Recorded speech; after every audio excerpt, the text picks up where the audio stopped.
Hey guys, Matt, Straight Race Cards here, and I am so excited because there are so many great things happening this week. Baseball season is upon us. We've got the Rangers coming in for another great year. I am thrilled. There is a chance that I might actually get to go to opening day, so fired up about that. And then, March Madness is going on as well. My beloved Baylor Bears ended up winning a game in March Madness, so that was great. And then we got absolutely throttled by Duke. So a little bit of a bummer, but you know what? That was expected. So not super bummed about that, but very excited about the start of baseball and just a lot of excitement in the air. You've got the Masters here in a few weeks and a lot to be looking forward to. So wanted to spend a few minutes just talking about, this last weekend. I was, wanting to bid on a card from the RA auction, and it ended up a little bit of bummer because I had actually spent a good chunk of money at the Dallas Card Show, and then 2 days later, I realized that the card that I really wanted, the M116 Mathewson, had gone up for auction. And so with, the remaining funds I had, I was like, hey, you know what, I'm just going to put a bid, my max, funds I had left in my budget. It still was a chunk of change, but definitely not enough, I thought, to get the card. So as expected, did not end up winning the card. It was funny because this today I actually got a message from a guy that I've been talking with about Mathewson cards, and he ended up pinging me and saying, hey, by the way, I know you're looking into a M116 Matty. Were you by chance bidding on that RA card? And I said, yeah, actually I was. I was bidding, until, extended bidding, et cetera, et cetera. And he goes, oh, well, I actually won the card. And so I thought that was pretty funny. No harm, no foul at all. I was so pleased it went to another Mathewson collector. So, but in spite of that, I left the weekend definitely bummed that I didn't get the car that I've been really chasing after. And so as I was processing through that, I was thinking, okay, where do I find my satisfaction and contentment from in collecting in seasons where we are going through, less buying, or I'm in a season with, three young kids. And so, my budget isn't, all that much. I do like to sell some or save some so I can afford some nicer cards here and there. But the reality is I'm not buying those cards all the time. I think about my own running journey. It's like we train for, 365 days a year and we race. And the reality is, about one every 10 races are going to be your, good race. And so as we go through those seasons where we have, bad races, or we may not have money to spend on cards, what do we do in those seasons? And so I wanted to talk tonight about that, some of those different ways we can find our satisfaction in collecting. So I've got 7 points that I wanted to share with you guys, and I don't want this to come across as preachy because, I don't know it all. I can gladly say that, I'm still learning. And so as I'm sharing these things, know that this is just me processing my journey along with you guys. I'm still practicing these things as well. And so would love your feedback. If you've, found ways that you've experienced joy and satisfaction in your collecting journey, please let me know. And then check these out. I think you'll leave encouraged, but it's been fun just getting to reflect and process this in the wake of losing the REA auction this weekend. So hope you enjoy, and we'll dig into these. So let's dive into the 7 points about finding contentment and satisfaction in your own collecting journey. And so the first is focusing on your own collection rather than others. And I think it's so easy in this day and age you can pull up Instagram and you can just, oogle and ogle at all these amazing cards out there. You can go on YouTube and watch some amazing videos. You can go on an auction house and just absolutely have a crazy time looking at some killer cards. But the thing is when you start to compare your own collection and you start to focus your eyes on other collections, I think that your joy is going to be stolen.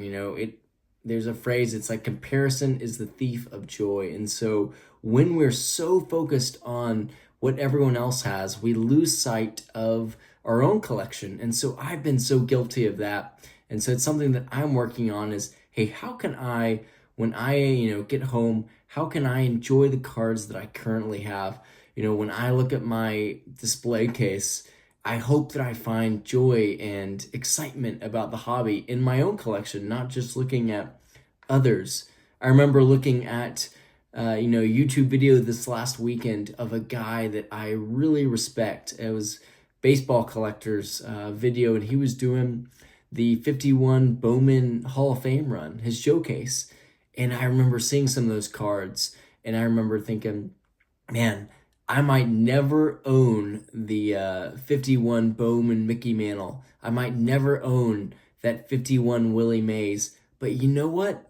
I am genuinely excited for Mike and thrilled that he owns those cards. And so I had to remind myself in that moment that, hey, I want to be excited for someone else and their cards, but I don't need to get all, caught up in it, because at the end of the day, I'm focused on my own collection. I've got my own journey and I'm taking it one step at a time.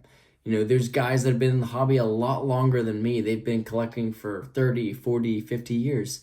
This is year, 3, 4, 5 for me. And so it's this marathon and not a sprint. I love that analogy, because as a runner, it's like, man, I want to take this collecting journey one step at a time, 1 mile at a time, one card at a time. And I want to do that in a way where I'm focused on, what I'm currently doing rather than focusing on what others are doing. And that has gone really well for me.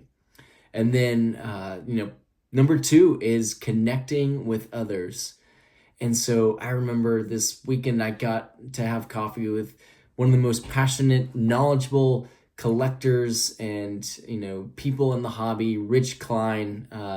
Just really grateful for Rich. He has got so much knowledge for cards. I mean, I could have a whole day and just listen to him. And so getting to hear stories about, him telling me about, different high numbers and different facets on cards, I'm fascinated by it. And so as I spend more time with people, it's just such a great opportunity to hear from them, hear their stories, and I find that brings so much joy that would never come from just buying a card. And so I really found, especially in this day and age, there's a lot of power in the virtual coffee meetup. Someone could be a good example is I've got a buddy in Canada, and we've had several virtual calls, and they've just been so much fun because we get to talk about cards and life and just get to encourage each other on our journeys. And so as I've done that, that has been such a blessing to my collecting journey, and I have found so much satisfaction from that, much more than any card collecting journey card could ever bring to me. Even my grails, I would say I would rather have some great hobby friends than own any of the grails that I'm chasing. So I've really doubled down on that and have enjoyed spending time with people, but I'm telling you, it has been such a blessing. That's a big reason why I wanted to get into the YouTube content creating community, was just because I wanted to continue to get to know more and more folks and build relationships with some people that I really look up to as collectors. I don't know it all, but there's a lot of people that have done a lot of amazing things in collecting.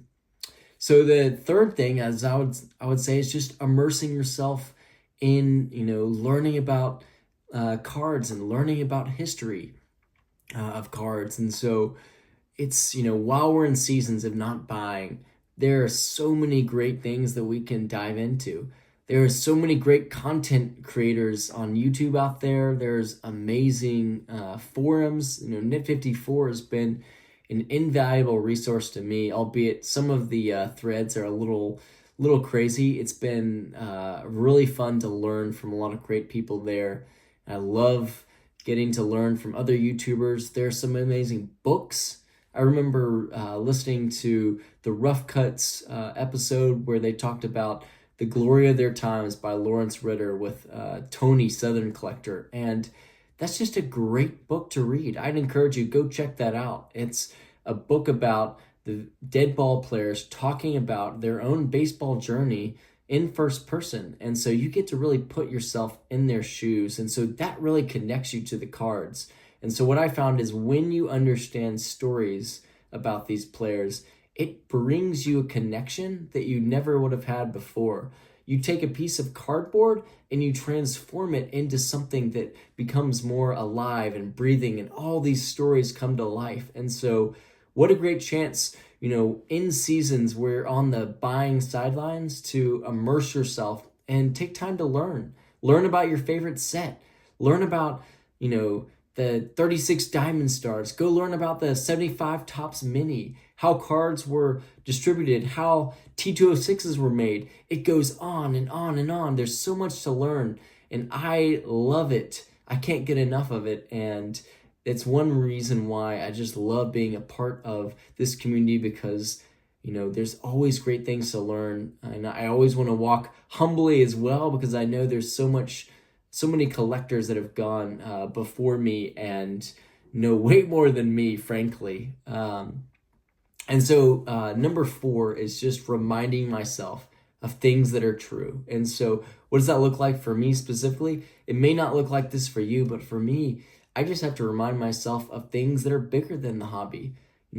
My faith. I think about that. I think about my family, my wife, my amazing kids, all these things that I look at and I go, at the end of the day, these are pieces of cardboard that I'm invested in, and I love it. But my family and my faith and my kids are so much more important. So when I have to zoom out and give myself perspective, that really helps me actually reinvigorate as I dive back into card collecting, because I have this perspective of, hey, maybe this one card that I've been thinking about day and night, maybe that's not, all that life is all about. And so as I zoom out, it helps me make wise purchases, and it also just keeps me in check. I've got a group of guys that meet at 6 a.m. every Friday. They're my accountability partners, and it is so good to get to walk through life with them and ask them hard questions. And so for me, getting to do that and remind myself of just the amazing gifts I have in my life, of my family, my faith, my kids, some wonderful friends. It's such a blessing. And so that's another way, not necessarily in the hobby that I found satisfaction in, but I have had to zoom out, and that's helped a lot.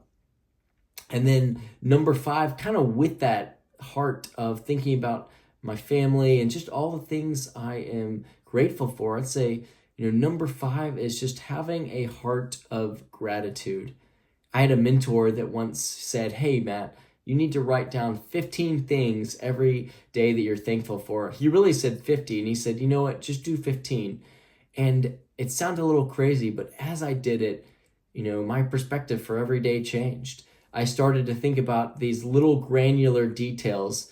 Man, I am so grateful that I had this wonderful cup of coffee. I am so thankful that my legs helped me run this morning. I am so thankful that I've got a job. I am so thankful, and you can take that to cards as well. I am so grateful that I get to own a card that is 100 years old. I am so grateful that I get a card of Al Kaline, an amazing athlete. I am so grateful that I've gotten to meet these amazing people along the way. And so those are just a few examples, but what a great practice specifically in cards. Write down 15 things every day that you're thankful for, and you'll find that that will give you so much joy as you do that.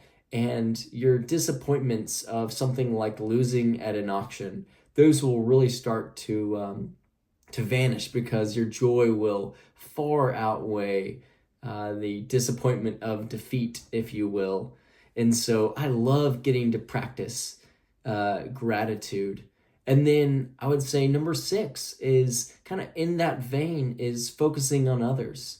What a joy it is to give rather than to receive. Recently I got to give a Instagram buddy Al Kaline card. It was a card that I knew I wasn't going to send off for grading, kind of didn't know what to do with it. And he said, hey, I've got a hole, I've got a need. And so I sent him that card. It's a $5, $10, $15 card. And so not only did I get to bless a friend, but it's like, man, now I get to be a part of his collecting story and his journey. He collects, binder Hall of Famers, and he has some amazing runs. And so now I get to be a part of that story. And so what an amazing opportunity of what seemed like a insignificant gift to now it's, you're immersed in the well-being of someone else. And so there's a lot of ways you can do that, whether that's giving a card or just writing someone a note of encouragement. I know for me, I like to write, whenever someone buys a card for me, I just like to pop a quick little thank you or index card or thank you note and just say, hey, thanks for buying the card. Best of luck on your hobby journey. And I've just found that that's just a great practice for life as well. And so I've had to work on continuing to focus on blessing others rather than being so wrapped up in my own needs. And so that's been a really great practice that I've found a lot of contentment and satisfaction from. And then last, I just love, I'll finish with this because I want to show you some cards. I love getting to see my own cards, but I think what's amazing is there's some great cards that I own that are, have value, but then there's some amazing cards that don't have a single cent worth of value, really. They're probably worth, maybe a cent at most to the average collector. But I love these cards. I would never leave them. And so as we go through our collecting journeys, it's always good to draw back and remind ourselves of some of the cards that brought us the most joy, especially the ones that may not have value, because it just reminds you that it's not about values. It's about finding joy and satisfaction and the stories. And when I look at some of these cards, it brings me back so many great memories. So that's what I wanted to leave you with. I get really, really thankful, honestly, because what turned into an auction loss and disappointment got me really into a place where I got to reflect and remind myself of some of the great reasons why I collect, and I love it. And so I encourage you to practice just one of these different ways to find contentment and satisfaction. I'd love to hear your thoughts. There's lots of other ways to do that too, so please let me know how you found satisfaction and contentment, especially in seasons where you may not be buying as much or your budget may not be as much. So thank you so much, guys. It has been such a fun journey to be on with you guys. I'll show some cards, but grateful for all you guys. Thank you. Okay, let's go through 10 cards that frankly have no value other than just a sentimental and nostalgic value. That's why I love these cards is, a lot of these are from my childhood, my sports teams growing up, but you can find joy in collecting from, any cards. And so I want to show you 10 cards. 9 of these aren't in slabs. One of them was a gift of one of my all-time favorite players. So I'll show these. And again, you can find so much joy from collecting in cards that may not have any value to them. First, I did think I had a lot of value in this. This was a Michael Jordan, I believe it's the White Sox, him hitting his first homer. I think this It's an insert from Upper Deck. But, oh man, it just fun that Michael Jordan has a baseball card. I just thought that was the coolest thing in the world growing up. So love that card. Super fun. The next, a Sean Bradley. Look at it. This is a cool card. When you look at it, it has this like opaque, you can't really see it, but when you point it up to a light, it has this really cool opaqueness. And Sean Bradley, growing up, no one else liked him.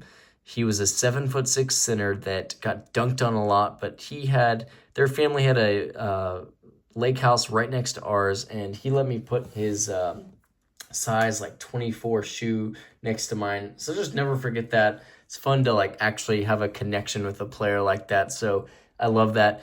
Okay, Tom Grieve, 75 tops. This is probably one of the only true vintage baseball cards here, but when I see this card, it reminds me of my childhood. It reminds me of listening to Ranger games as a family, and that was our way of connecting. We weren't necessarily watching the Rangers games, but we were all gathered around the TV. And so when I think of my childhood and look at this card, it reminds me of the community that we had together in our family. So really special. Love that. Next, man, look at this absolute beater. But I wouldn't trade this card for the world. This is it's either a 2000 or 2001. Okay, sorry, 1999 Pacific Pudge Rodriguez. Guys, this is the first baseball card I can ever remember owning, and I love this thing to death. Creases, notice all the rounded absolute heck. But, man, you know what that means? Well loved, and boy, do I love this card. Pudge is my favorite player growing up, and just love it. Another Ranger, I believe this is 84 Donruss, Jim Sundberg. How cool is this card? He's kind of looking back as a catcher. So this card is special because I actually got this, and I was I think in middle school, and one of my dad's friends, I think it was the first card someone had ever actually given to me. So we were at the baseball game, and he said, "Hey, I got this card for you," and he whips out this Jim Sundberg, and I've had it in my collection ever since, and it'll stay that way. And just a fun memory of being at the ball game, getting cards, being excited about cards, and so what a fun way to cherish baseball cards. Okay, the next four are kind of all in tandem, and so I'll quickly go through these, but they are all a part of the Backyard Baseball set from the different eras, I think 2000 and 2001. They kind of look like normal Pacific cards, but very cool. What I love about on the back, here's the Griffey. This may actually have some value. I don't know. It's pretty banged up, though. You can see the little Backyard Baseball character. So there's the Ken Griffey. Got the Pudge. Love this Pudge. I always picked Pudge, even though he really wasn't that great in the game. He was my favorite, so of course I picked him. And then the football, Dan Marino. Never thought I'd be showing. Look at the rounded corners. I mean, talk about well-loved. Love these cards. That was my favorite game growing up, and just loved sports. Playing in my backyard, playing backyard sports as well. I think Backyard Sports is releasing the games on mobile this week, so you have to check that out. Steve Young, very cool. And then last but not least, the only slab, Mr. Pudge Rodriguez, of course. And this is his kind of pre-rookie 89 Grand Slam South Atlantic League All-Stars Gastonia Rangers. How cool is this? I love this card. It was given to me in the Net 54 Secret Santa. And this is probably my only CGC slab I'll ever own, but love it. Not going anywhere in the collection. So anyways, that is the set, and man, do these cards bring me joy. So go find your own cards and keep running the straight race, and I hope this is giving you a lot of joy in and of itself. Thanks, guys.